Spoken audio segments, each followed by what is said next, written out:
Hello everyone, ಎಲ್ಲರೂ ಹೇಗಿದ್ದೀರಾ? ಚೆನ್ನಾಗಿದ್ದೀರಾ ಅಂತ ಭಾವಿಸ್ತೇನೆ. ವೀಕೆಂಡ್ ಬಂತು, ಎಲ್ಲಾದರೂ ಹೊರಗಡೆ ಹೋಗೋಣ ಅಂತ ಯೋಚನೆ ಮಾಡ್ತಾ ಇದ್ವಿ. ಹಾಗೆಯೇ ಈ ಒಂದು ಸ್ಥಳ ತುಂಬ ಹತ್ತಿರನೂ ಇದೆ, ಬೇಗನೆ ಹೋಗಿ ಬರ್ಬೋದು ಅಂತೇಳ್ಬಿಟ್ಟು ನಾವು ಬೆಂಗಳೂರು ಟು ಮೈಸೂರು ಡೈರೆಕ್ಷನಲ್ಲಿ ಬರುವಂತಹ ಮದ್ದೂರಿನ ಹೊಳೆ ಆಂಜನೇಯ ಟೆಂಪಲ್ಗೆ ಹೋಗೋಣ ಅಂತ ಡಿಸೈಡ್ ಮಾಡಿದ್ವಿ. ಹಾಗೆಯೇ ಹೋಗ್ತಾ ಆ ರೋಡಲ್ಲಿ ಇರುವಂಥ ವ್ಯೂಸು, ಹಸಿರು ತುಂಬಿರುವಂತಹ ಆ ಗದ್ದೆಗಳು, ತೆಂಗಿನ ತೋಟ ಇವೆಲ್ಲ ನೋಡ್ತಾ ಇದ್ರೆ ತುಂಬ ಒಳ್ಳೆ ಒಂಥರ ಪಾಸಿಟಿವ್ ವೈಬ್ಸೇ ಕೊಡ್ತಾಯಿತ್ತು. ನೇಚರ್ ಅಂತೂ ಬೊಂಬಾಟಾಗಿತ್ತು. ಹಾಗೆ ಮುಂದಕ್ಕೆ ಹೋಗ್ತಾ ದೇವಸ್ಥಾನಕ್ಕೂ ಬಂದ್ವಿ. ದೇವಸ್ಥಾನದಲ್ಲಂತರೂ ದೇವಸ್ಥಾನದ ಮುಂದುಗಡೆ ಇರುವಂತಹ ನದಿಯಲ್ಲಿ ಸ್ವಲ್ಪ ನೀರು ಕಡಿಮೆ ಇತ್ತು. ಹಾಗಾಗಿ ನಮಗೆ ನೀರು ಅಷ್ಟು ನೋಡಲಿಕ್ಕೆ ಸಿಗಲಿಲ್ಲ, ಬಟ್ ಒಳ್ಳೆ ವ್ಯೂ ಅಂತ ಸಿಕ್ತು.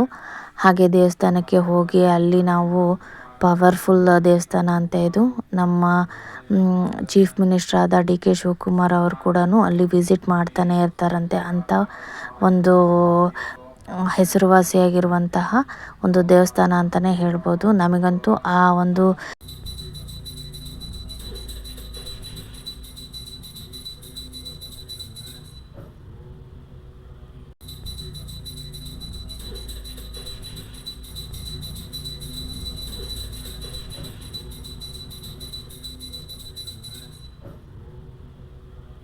ದರ್ಶನ ತುಂಬಾ ಇಷ್ಟ ಆಯಿತು. ದರ್ಶನ ಅಂತೂ ತುಂಬ ಚೆನ್ನಾಗಿ ಸಿಕ್ತು.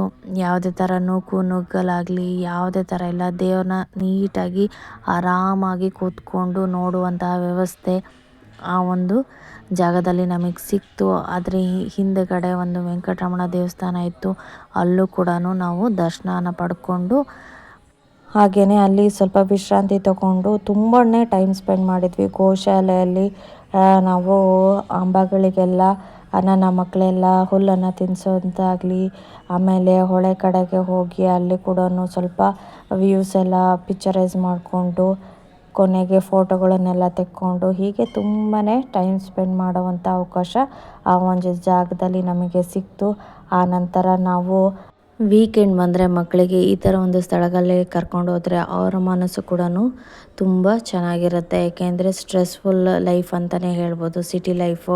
ಅದರಲ್ಲಿ ಮಕ್ಕಳಿಗಂತೂ ತುಂಬಾ ಕಷ್ಟ ಆಗುತ್ತೆ. ಬೆಳಗ್ಗೆ ಬೇಗ ಎದ್ದು ಬೇಗ ರೆಡಿಯಾಗಿ ಒಳ್ಳೆ ಮಿಷಿನ್ ಥರ ಆಗಿಬಿಟ್ಟಿರ್ತಾರೆ. ಅವರಿಗೆ ಈ ಥರದ್ದು ಒಂದು ಪ್ಲೇಸಿಗೆ ಕರ್ಕೊಂಡು ಹೋದರೆ ರಿಲ್ಯಾಕ್ಸ್ ಆಗಿರ್ತಾರೆ. ಹಾಗೆಯೇ ನೆಕ್ಸ್ಟ್ ಮಂಡೇಗೆ ಅವ್ರು ರೆಡಿಯಾಗಿರ್ತಾರೆ, ಒಳ್ಳೆ ಮೈಂಡು ಫ್ರೆಶ್ ಆಗಿರುತ್ತೆ.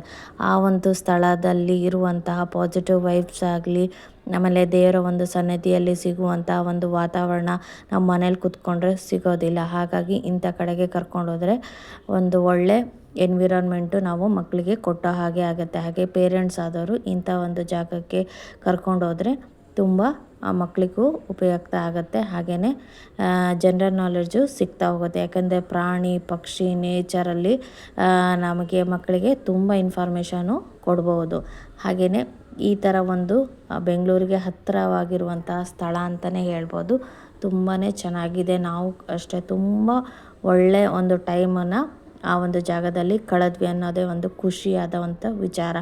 ನಾವು ರವಿಚಂದ್ರನ್ ಸರ್ ಅವರ ಒಂದು ಪಿಕ್ಚರಲ್ಲಿ ಕಾಣ್ತಾ ಇದ್ವಿ. ಆ ಒಂದು ಹಳ್ಳಿ ಹಸಿರು ತೆಂಗಿನ ತೋಟದ ಒಂದು ಕ್ಲಿಪ್ಸನ್ನೆಲ್ಲ ಅದು ನೋಡಲಿಕ್ಕೆ ಒಂಥರ ಖುಷಿ ಆಗ್ತಾಯಿತ್ತು. ಆ ಒಂದು ನೇಚರ್ ನಮಗೆ ಡೈರೆಕ್ಟಾಗಿ ನೋಡೋಕ್ಕೆ ಈ ಕಡೆ ಮಂಡ್ಯ ಕಡೆ ಮೈಸೂರು ಕಡೆಗೆ ಸಿಕ್ತು ಅಂತಂದರೆ ಖುಷಿನೇ ಅಲ್ವಾ. ಒಳ್ಳೆ ನಾನು ಏನಂತಂದರೆ ಶೂಟಿಂಗಲ್ಲಿ ಇದ್ದೀನೇನೋ ಅನ್ನೋ ಒಂದು ಶೂಟಿಂಗ್ ಸ್ಪಾಟಲ್ಲಿ ಇದ್ದೀನೇನೋ ಅನ್ನೋದು ಒಂದು ಖುಷಿನ ಆ ಒಂದು ಪ್ಲೇಸಲ್ಲಿ ನಾವು ಕಾಣ್ತಾ ಇದ್ವಿ. ತುಂಬಾ ಚೆನ್ನಾಗಿತ್ತು. ರವಿಚಂದ್ರನ್ ಸರ್ ಅವರ ಒಂದು ಪಿಕ್ಚರಲ್ಲಿ ನಾವು ವಾತಾವರಣ ಕಾಣ್ತೀವಲ್ಲ, ಹಳ್ಳಿ ನೇಚರು ಆ ಥರ ಒಂದು ವೈಬ್ಸು ಸಿಗ್ತಾಯಿತ್ತು. ಆ ನಂತರ ಅಲ್ಲಿಂದ ನಾವು ವೈದ್ಯನಾಥೇಶ್ವರ ಟೆಂಪಲ್ ಕಡೆಗೆ ಪ್ರಯಾಣ ನಡೆಸಿದ್ವಿ. ಅಲ್ಲಿ ಫೋಟೋ ಆಗಲಿ ವಿಡಿಯೋ ಆಗಲಿ ಯಾವುದೂ ಅಲೋ ಇರಲಿಲ್ಲ. ಸೊ ಹಾಗಾಗಿ ನಾನು ಎಷ್ಟು ಆಗುತ್ತೋ ಅಷ್ಟು ಹೊರಗಡೆನೇ ಫೋಟೋ ಮತ್ತು ವಿಡಿಯೋನ ಕವರ್ ಮಾಡ್ಕೊಂಬಿಟ್ಟು ನಾನು ಈ ಒಂದು ವಿಡಿಯೋದಲ್ಲಿ ಹಾಕ್ತಾ ಇದ್ದೇನೆ. ನೋಡಿ, ನೀವು ಏನಾದರೂ ಹೊಳೆ ಆಂಜನೇಯ ಟೆಂಪಲಿಗೆ ಹೋದರೆ ದಯವಿಟ್ಟು ವೈದ್ಯನಾಥೇಶ್ವರ ದೇವಸ್ಥಾನಕ್ಕೂ ಕೂಡ ಭೇಟಿ ಕೊಡಿ. ತುಂಬ ಹಿಸ್ಟಾರಿಕಲ್ ಟೆಂಪಲ್, ಹಳೆ ಟೆಂಪಲ್ ಆಗಿರೋದ್ರಿಂದ ಅಲ್ಲಿ ಸ್ವಲ್ಪ ರಿಸ್ಟ್ರಿಕ್ಷನ್ ಜಾಸ್ತಿ ಇದೆ. ಹಾಗಾಗಿ ಫೋಟೋ ವಿಡಿಯೋ ಏನು ಹಾಕಕ್ಕೆ ಹೋಗಿಲ್ಲ ನಾನು. ತುಂಬಾ ಚೆನ್ನಾಗಿದೆ. ಹಾಗೆ ಮತ್ತೊಂದು ವಿಡಿಯೋದಲ್ಲಿ ಸಿಗೋಣ. Thanks for watching.